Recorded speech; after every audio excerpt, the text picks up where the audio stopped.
The Wilderness Preservation System was enacted on September 3, 1964. Let's hear why the Wilderness Act came to be.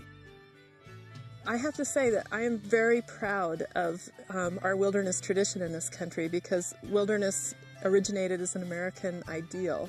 As the Europeans started to settle the United States, the, quote, wilderness was disappearing. It was being cleared for fields and forage, and railroads were being built, and forests were being logged. One of the first things that happened as this American landscape was changing was some real visionaries started to see that there were some places worthy of preservation. And one of the very first places that came to their attention was Yellowstone National Park, where it had all its geothermal wonders and wildlife wonders. And so George Catlin, who was an early American artist, stepped forward to really voice the importance of preserving it, and started to voice the importance of the idea of a national park system. And people like John Muir were joining with him and bringing Yosemite forward as another place that was worthy of preservation. And so the national park system was established. But that didn't do the whole job. Still, areas were being developed, and even in the national parks, roads were being put in, lodges were being built, tourism was being drawn in and promoted. And so again, there were visionaries that stepped forward to say, well, we really need some places that are roadless and undeveloped and left in their primeval condition. It is hereby declared to be the policy of the Congress to secure for the American people of present and future generations the benefits of an enduring resource of wilderness. For this purpose, there is hereby established a national wilderness preservation system. So the intent of wilderness is basically, in the words of the Act, to preserve a place for present and future generations where man is a visitor who does not remain, where it's non-motorized, where you can escape the sights and sounds of humankind. So it's being preserved both for naturalness and for ecosystems to play out their free processes. No two wildernesses are the same. Each landscape is unique.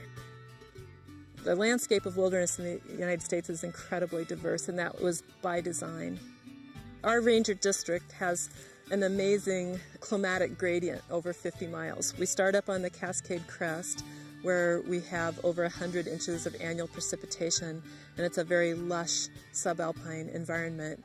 And then you keep transitioning into what we call the dry forest, which is grand fir, Douglas fir, and ponderosa pine. And as you look across the rest of the landscape in the United States, there's grasslands, many different desert ecosystems. You have everything from high desert, where you'd expect pinyon and juniper, sagebrush, rabbitbrush, to low desert, where you have saguaro, cactuses. There's wilderness in almost every state, so you would expect swamps in Louisiana and the hardwood forests of northern New England and the Great Lakes states. There's wilderness in Florida. And then, of course, you go to Alaska, where you have tundra landscapes and wilderness and the black spruce forest.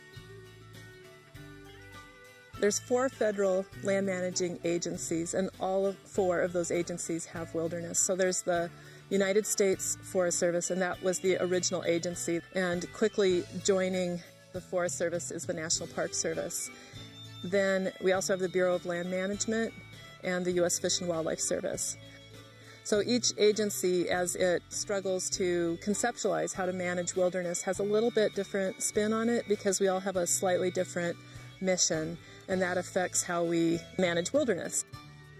Most wilderness areas will have a set of regulations that go along with that area that specifically define exactly what the requirements are for visitors in that area. They're often special orders. And the special orders will identify maybe what the group size limit is, if there are particular locations where camping is prohibited or restricted. There can be a whole variety of different particular requirements for that area. For work, I've traveled on foot, backpacking. I've traveled with stock, maybe just with 1 or 2 animals or with a full string. I've traveled by sea kayak for work as well, and then in aircraft as well. In places where it's appropriate in wilderness. Float planes that are landing on lakes, different ways of moving through the landscape, and it really varies from place to place. Rangers are passionate about preserving wilderness. Let's listen to why their jobs mean so much to them. My greatest satisfaction working in this job is knowing that I'm preserving something for future generations and hopefully make it better and make it last. It's being out here. It's contributing some way to this place. So it's been nice to have some way to give something back to the area. Some of the perks being a wilderness ranger is obviously being in some of the most beautiful country in the world.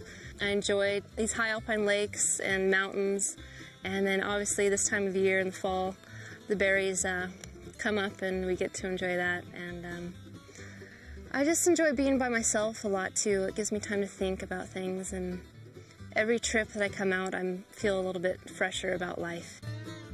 It is the time for a moment be very simple. You get up when the sun gets up. You go to bed when the sun goes down. And getting back into that rhythm that ties directly to the land and the rhythms of the day. You have a chance to immerse yourself in a whole summer of going in when there's snow still on the ground and watching spring come, watching summer unfold and all of the flowers and wildlife, and then transitioning to the pastel colors and the changing light of the fall, and then back to the first snowstorms. And seeing that change over the seasons is an incredible privilege.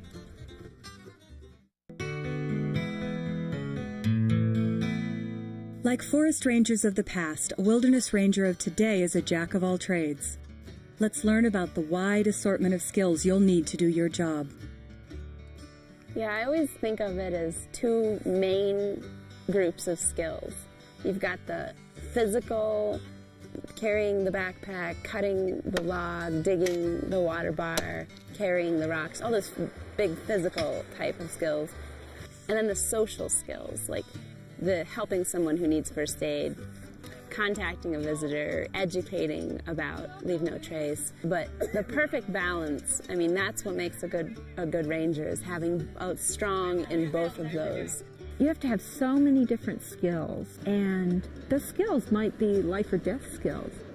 Here, you're probably going to need snow travel, you might need some climbing skills, or maybe you can do your job with just the hiking skills and horse skills. I think wilderness skills, the first thing that comes to my mind is just the type of tools and methods we're using. Crosscut saws and hand tools, for example. Navigation is another big one. And it's just, you have to realize, you have to really be able to read maps and use a compass and be able to navigate. Understanding research methods and methodology for a lot of the work that we do, because we do a lot of monitoring and data collection. Other skills that I'm starting to see are law enforcement training, grant writing, community outreach. Human urine or pee. I've always been pretty involved in doing education programs and doing community outreach and being a resource for people in the community. Doing the best you can to get out into the schools and out to fairs and other special events that go on in the community. You're an educator, and if the education isn't working, you're the enforcer. And you're basically a glorified wilderness janitor of cleaning up after people. And occasionally you're going to be a restorationist, where we're trying to restore damaged campsites or trails. And we do monitoring, campsite monitoring. So there's this whole variety of things they might be doing. Your involvement in fire depends on the wilderness you're in and how much fire is a part of that ecosystem. So when I am hiring rangers, I do let them know that they are expected to participate as wilderness resource advisors if we have a fire. As a wilderness ranger, your main fire responsibilities would be to watch the weather, look for any smoke after a lightning storm comes through, and primarily would be to educate the public whether there's a current fire and people need to start changing their route plans that are within the wilderness, or if it's elevated fire danger and you need to start contacting visitors to put out campfires to limit their cooking to certain areas. Typically, most wilderness rangers at a minimum will want to have a wilderness first aid certification. And then in addition to that, you can escalate to wilderness first responder, become a wilderness EMT. There are even trained medics that work as wilderness rangers in some locations. How do you decide what gets done when there's so much to do? Here's some advice. When I think back about first becoming a wilderness ranger, the hardest part of it to me was not carrying the weight, it was not being alone, it was not being dirty or remote. It was how to decide how much time do I spend doing trail work, how much time do I spend contacting visitors, how do I make those choices? You do the best you can. Come back and talk to your supervisor about it. Usually the day that you have planned never goes how you had it planned. You end up running into downed trees or a law enforcement situation or a lost horse. There's always something that kind of derails where you thought you were headed, and you end up spending more hours in your day to accomplish what you thought you were going to get done, just because there's a lot of additions that are added throughout the day.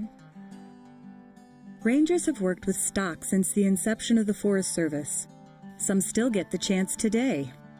Well, the horses they're a great part of my job. I grew up with horses, and really they are my crew. The reason for having these guys is that they help you pack a lot of weight that you couldn't carry yourself.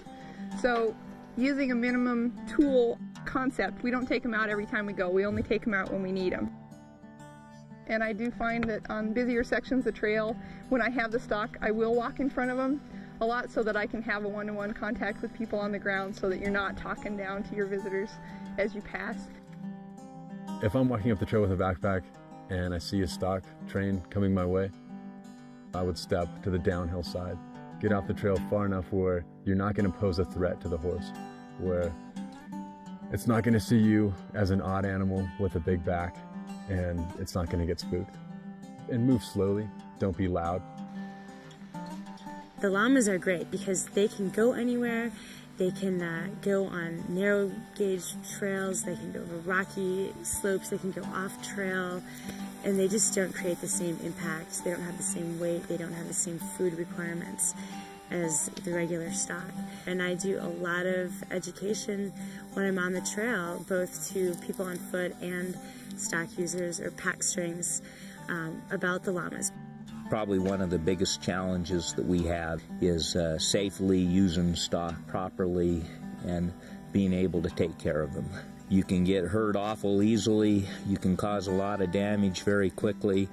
I've worked with a lot of animals and have had a lot of teachers, and I still consider myself a novice.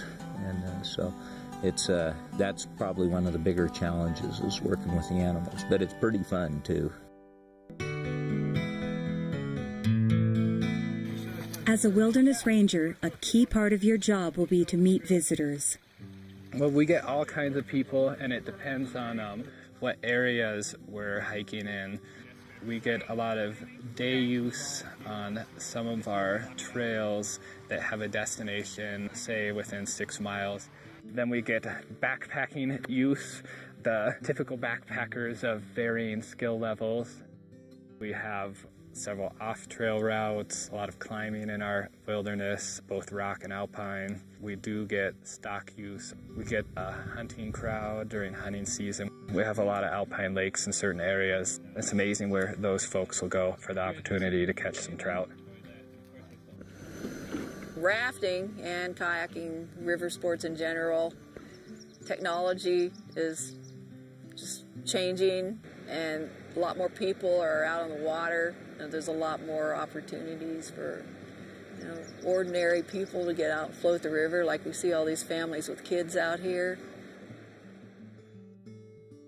If it's 1 or 2 people day hiking, if they don't want to talk to you, say how you doing, have a nice day, and move on. If you see people with overnight packs, it's worth finding out where they're heading, making sure they understand the rules and regulations that may apply, and then making sure they've at least heard or understand some portion of the principles of leave no trace. A wilderness ranger can't be a hermit, and they need to know how to tactfully enter into a conversation, have the skills or the ability to talk with the kind of user that they're visiting with. Be able to talk to a backpacker from that frame of mind, be able to talk to a stock user, be able to talk to a commercial outfitter, be able to talk to a floater, and talk to them on their level. You have to develop this confidence and feel comfortable going up and approaching people. First, you've got to, put people at ease and just be friendly and nice and say hello and introduce yourself and try to establish some kind of a rapport with people. Well, I usually say to them as well, is there anything that I can help you with? Is there any information that I can give you? Open it up and let them ask you questions.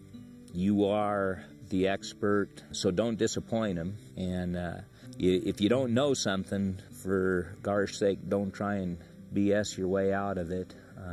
Tell the truth. That'll be appreciated more than anything. One of the most important jobs rangers do is educating the public. So much of our population being in cities, they don't know and appreciate wilderness or even wildlands. So we have a big education job ahead of us. So a lot of the visitors that you get coming into wilderness, some of them don't know what a national forest is. Many of them don't know what capital W wilderness is. You have to assume the role of a subtle educator, an interpreter, to try to imbue in visitors a sense of what wilderness is and what's important about it, and also how to behave in order to protect and maintain that wilderness character. And I have found people really like to see wilderness rangers, and they're usually excited to see a wilderness ranger, and they want to do things correctly when they're out in our wildernesses, whether it's how to camp, how to go to the bathroom, how to hike on trails, how to find a campsite. And so I find that trying to engage with people and teach them has worked really well. Let's hear how you can protect the wilderness through compliance work. My role is, it's educational and it's enforcement. So those are kind of the two things that I do. I'm enforcing the Wilderness Act, so making sure that the act, is upheld, and then also any local regulations. If you want to gain compliance, there's several ways you can do that. You can use your authority of your uniform or the authority of your agency. You've got a badge on, and that's a pretty strong authority for some people. For some people, it's not. And they need something that grasps onto their ethics a little bit more than just simply that it's the law. Authority of the resource was actually developed by a professor, George Wallace, at Colorado State University, and it's a communication technique specifically developed for those of us who work in resource management in the backcountry. The authority of the resource is a concept where instead of trying to scold somebody for a negative behavior, like maybe they had a campfire in a place where it's no campfires, or cleared aside some vegetation to put up their tent, the temptation would be to go in and scold them. What's a more positive way to handle it is to literally try to orient the person so you're standing side by side and looking at the problem together. So you're no longer confronting them face to face. You're now switching the orientation to the issue instead of the personality, and you're looking at the issue, which is the resource damage, and then we talk with them about what the appropriate behavior is and try to gain their compliance. Most wilderness rangers are often talking to visitors about is not camping along the lakeshore. Well, you can tell people that you can't camp within 200 feet of the lakeshore, and it's just because it's a regulation and that's the way it is. There's a much better way to approach that. In a desert environment, those water places may be the only place that wildlife has to come and get water at night. And if people are camped right along there, you're prohibiting them to get crucial water that they need. So talking about it in terms of why that regulation is in place, not that it's just a regulation, can be very helpful. Wearing the uniform is important, and wearing it well is important because it gives you, you're backed up by 100 years of history. And if you're wearing your uniform poorly or not wearing the uniform, I think it makes us all look a little less professional, and people are less likely to listen. While working in the backcountry, it's important to stay in contact with your unit. There are a number of ways rangers keep in touch. When the rangers sign out for their trips, we have a calendar. It's actually our sign-in, sign-out calendar where the rangers schedule their exact itinerary for the trip. And then day by day they call in. They have a daily check-in. So at any point, if someone came up missing, we would check to see where they last checked in from, and that would be our point where we would go begin a search. On this district, because of the concern for employee safety, we're making it mandatory that people that are going into places where radio transmission is non-existent, or it would be a day to get out, that they'll be carrying the satellite radios so that there really is 24-hour communication. And we've done a lot over the years to try to improve our communications, but we still have some significant dead zones. Our forest actually has a policy where you need to notify someone, whether it's your supervisor or a dispatcher, as you enter the dead zone, and notify that person as you exit the dead zone. Most of your visitor contacts will be friendly and pleasant, but not all. Rangers may come in contact with potentially dangerous people. Let's listen to how you can protect yourself. Probably our biggest hazards in wilderness are more related to people than the natural setting. You don't really ever want to put yourself in a compromising position when you're talking to people. As you approach them on the trail, you want to keep a little bit of distance, respect their space, always observe before you approach any situation, and just make sure that, you can move out safely and quickly if you need to. Most contacts are going to be extraordinarily friendly, but you always want to put yourself in the best possible position. You guys notice that? Well, I always tell them I'm not traveling alone. I always say my partner is up at the lake or behind me, or I'm meeting the trail crew tonight. I went up to a lake, and I was planning on camping at that lake, and there was a couple of guys camped there, and they just gave me the heebie-jeebies. And so I just moved on and, hiked about 3 miles further and left them behind, and I was fine. You can come across poaching situations. You can come across folks that decide they just want to live in the backcountry and are setting up camp and building a cabin. And then even you get every now and then, the freak scenario where there's somebody who's running from the law, and there's, a pretty aggressive or violent person. And usually that's something you're going to pick up on real quickly. And if you ever do find yourself in a situation like that, that's a definite back out of, go away. Record whatever information I have, descriptive information, and then that's time to get on the radio or go back to the station and get your law enforcement officer.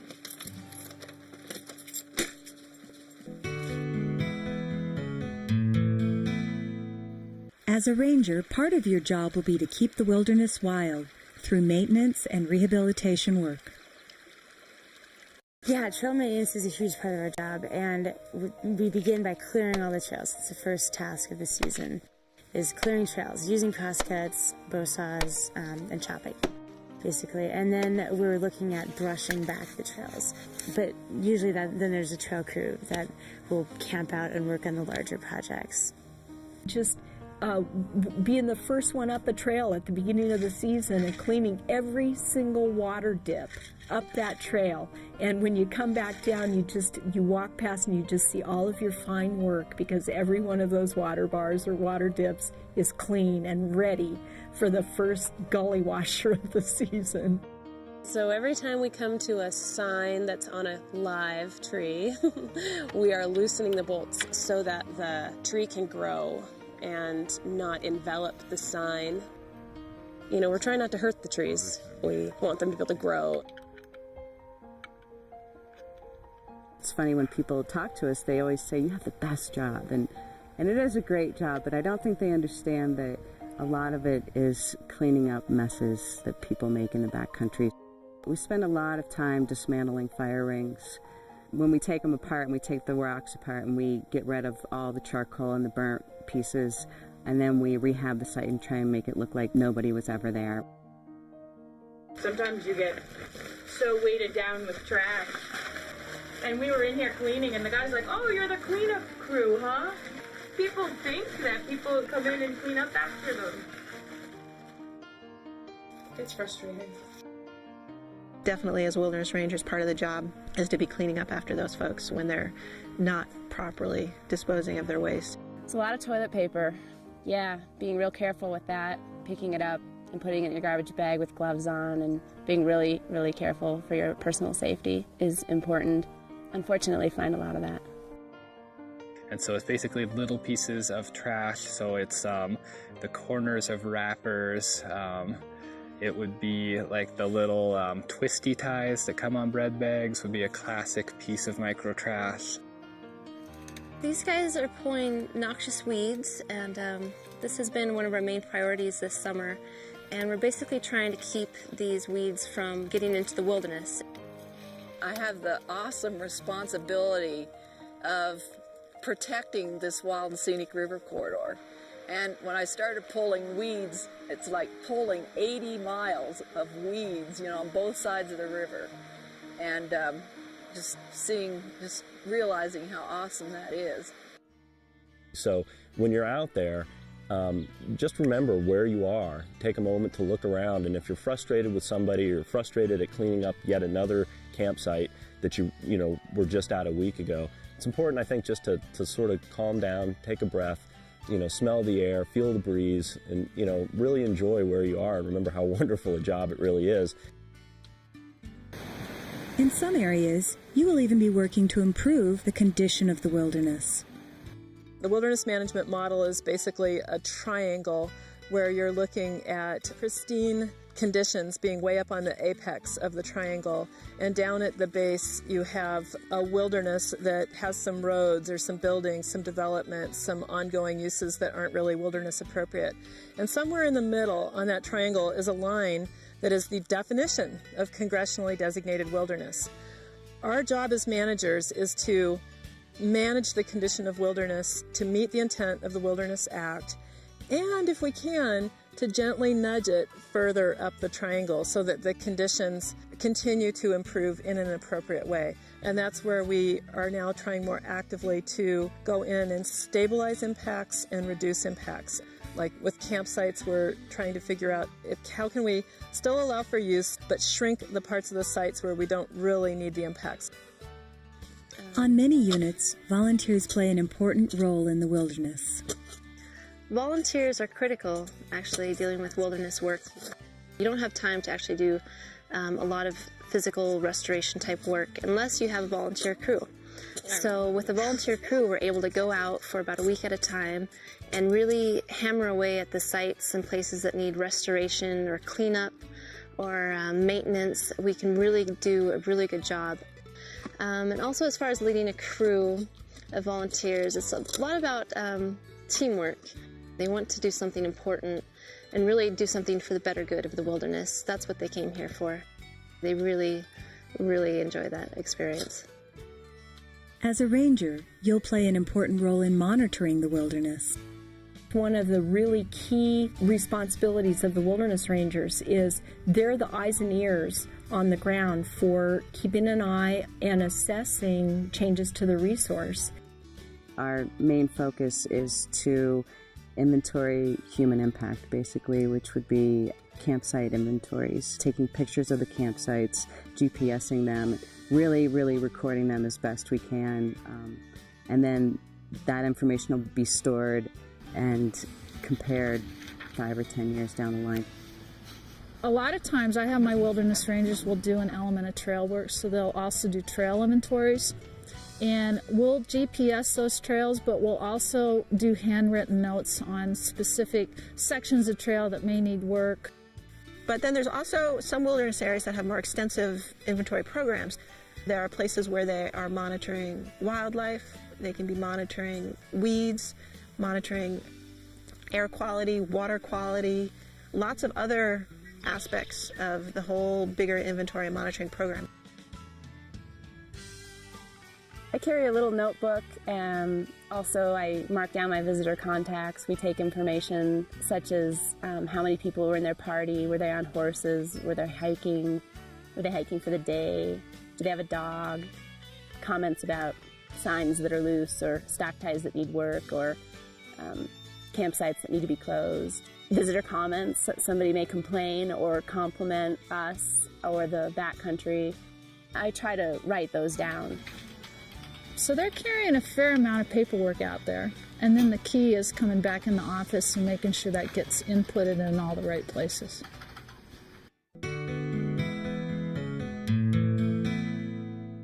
Wilderness rangers stress the importance of staying healthy to do their jobs. Let's hear what rangers have learned through experience. You need to be in good condition before you start the job. You need to be in good condition all summer. But I think more importantly, you need to be in touch with your condition. You need to understand how you're feeling. Taking care of yourself is very important in the backcountry because the job is so demanding. To be sick or not feeling well and trying to carry a heavy load and get your job done really takes a lot of energy. And so to be sick while you're trying to do all those things almost negates the fact that you're out there trying to accomplish anything. One thing I learned over the years was to always take time to eat well. You use so much energy and so many calories when you're a wilderness ranger.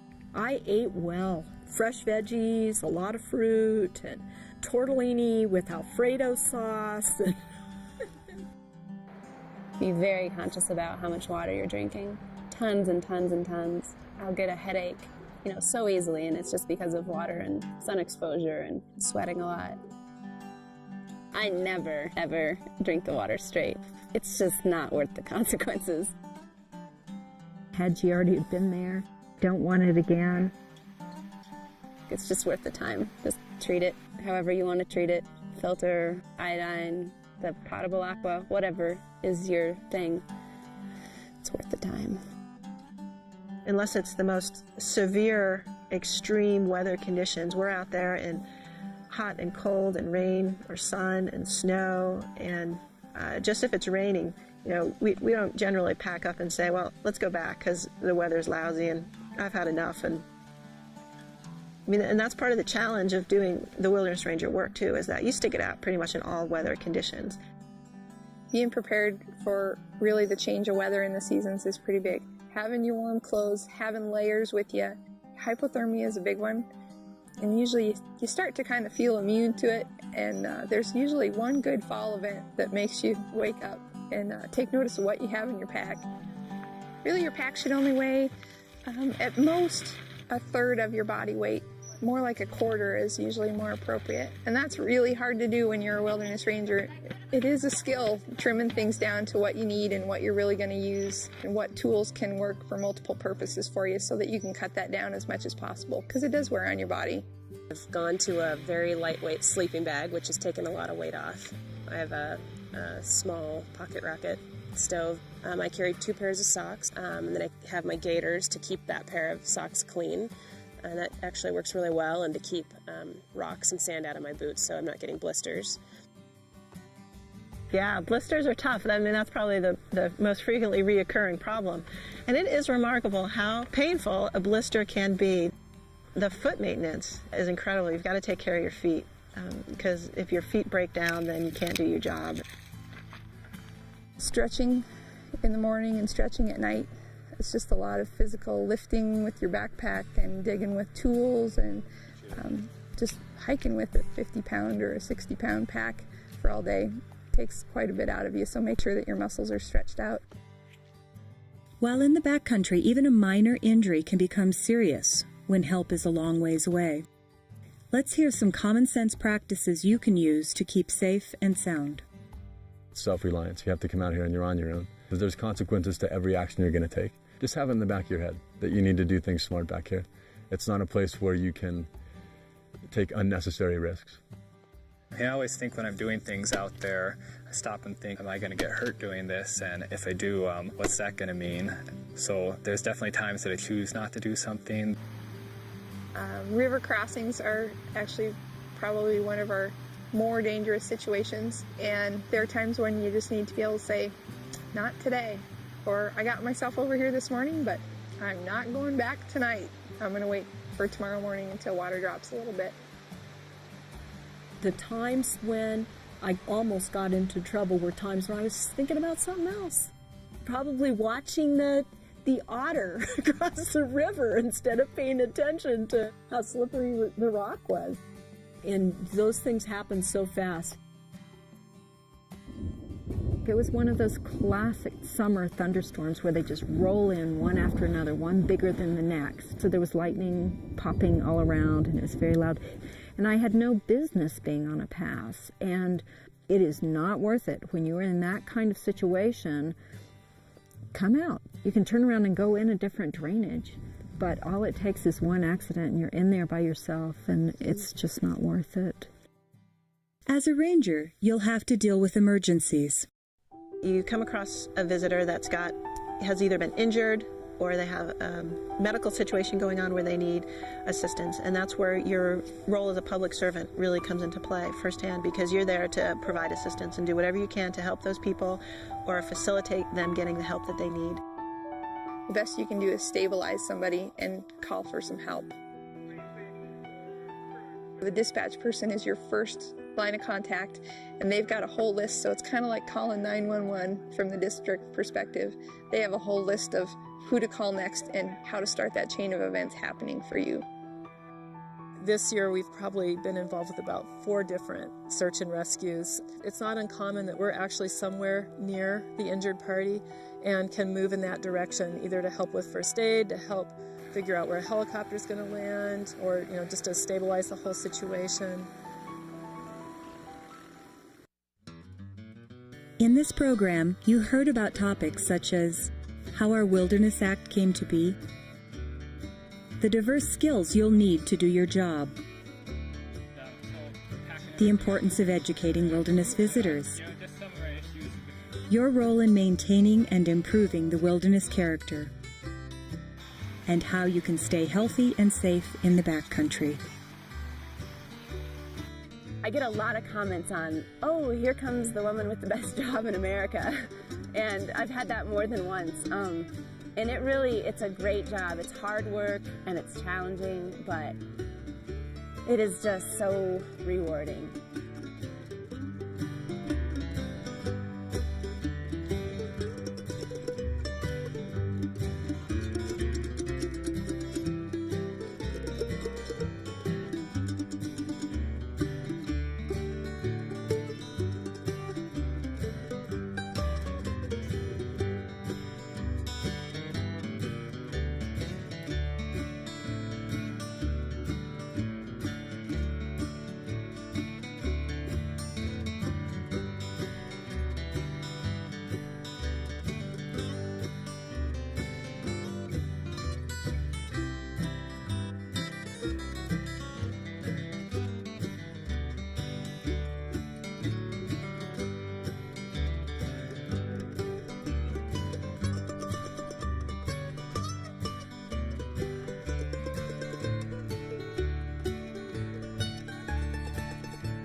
The Wilderness Preservation System was enacted on September 3, 1964. Let's hear why the Wilderness Act came to be. I have to say that I am very proud of our wilderness tradition in this country, because wilderness originated as an American ideal. As the Europeans started to settle the United States, the, quote, wilderness was disappearing. It was being cleared for fields and forage, and railroads were being built and forests were being logged. One of the first things that happened as this American landscape was changing was some real visionaries started to see that there were some places worthy of preservation. And one of the very first places that came to their attention was Yellowstone National Park, where it had all its geothermal wonders and wildlife wonders. And so George Catlin, who was an early American artist, stepped forward to really voice the importance of preserving it and started to voice the importance of the idea of a national park system. And people like John Muir were joining with him and bringing Yosemite forward as another place that was worthy of preservation. And so the national park system was established. But that didn't do the whole over 50 miles. We start up on the Cascade Crest, where we have over 100 inches of annual precipitation, and it's a very lush subalpine environment. And then you keep transitioning into what we call the dry forest, which is grand fir, Douglas fir, and ponderosa pine. And as you look across the rest of the landscape in the United States, there's grasslands, many different desert ecosystems. You have everything from high desert, where you'd expect pinyon and juniper, sagebrush, rabbitbrush, to low desert, where you have saguaro, cactuses. There's wilderness in almost every state, so you would expect swamps in Louisiana and the hardwood forests of northern New England and the Great Lakes states. There's wilderness in Florida. And then, of course, you go to Alaska, where you have tundra landscapes and wilderness and the black spruce forest. There's 4 federal land managing agencies, and all 4 of those agencies have wilderness. So there's the United States Forest Service, and that was the original agency. And quickly joining the Forest Service is the National Park Service. Then we also have the Bureau of Land Management and the U.S. Fish and Wildlife Service. So each agency as a job. Still areas were being developed, and even in the national parks, roads were being put in, lodges were being built, tourism was being drawn in and promoted. And so again, there were visionaries that stepped forward to say, well, we really need some places that are roadless and undeveloped and left in their primeval condition. It is hereby declared to be the policy of the Congress to secure for the American people of present and future generations the benefits of an enduring resource of wilderness. For this purpose, there is hereby established a national wilderness preservation system. So the intent of wilderness is basically, in the words of the Act, to preserve a place for present and future generations where man is a visitor who does not remain, where it's non-motorized, where you can escape the sights and sounds of humankind. So it's being preserved both for naturalness and for ecosystems to play out their free processes. No 2 wildernesses are the same. Each landscape is unique. The landscape of wilderness in the United States is incredibly diverse, and that was by design. Our ranger district has an amazing climatic gradient. Generations, and hopefully make it better and make it last. It's being out here. It's contributing some way to this place. So it's been nice to have some way to give something back to the area. Some of the perks being a wilderness ranger is obviously being in some of the most beautiful country in the world. I enjoy these high alpine lakes and mountains, and then obviously this time of year in the fall, the berries come up and we get to enjoy that. And I just enjoy being by myself a lot too. It gives me time to think about things, and every trip that I come out, I feel a little bit fresher about life. It is the time for a moment be very simple. You get up when the sun gets up. You go to bed when the sun goes down. And getting back into that rhythm that ties directly to the land and the rhythms of the day. You have a chance to immerse yourself in a whole summer of going in when there's snow still on the ground and watching spring come, watching summer unfold and all of the flowers and wildlife, and then transitioning to the pastel colors and the changing light of the fall. It struggles to conceptualize how to manage wilderness, has a little bit different spin on it because we all have a slightly different mission, and that affects how we manage wilderness. Most wilderness areas will have a set of regulations that go along with that area that specifically define exactly what the requirements are for visitors in that area. They're often special orders. And the special orders will identify maybe what the group size limit is, if there are particular locations where camping is prohibited or restricted. There can be a whole variety of different particular requirements for that area. For work, I've traveled on foot, backpacking. I've traveled with stock, maybe just with one or two animals or with a full string. I've traveled by sea kayak for work as well, and then in aircraft as well, in places where it's appropriate in wilderness. Float planes that are landing on lakes, different ways of moving through the landscape, and it really varies from place to place. Rangers are passionate about preserving wilderness. Let's listen to why their jobs mean so much to them. My greatest satisfaction working in this job is knowing that I'm preserving something for future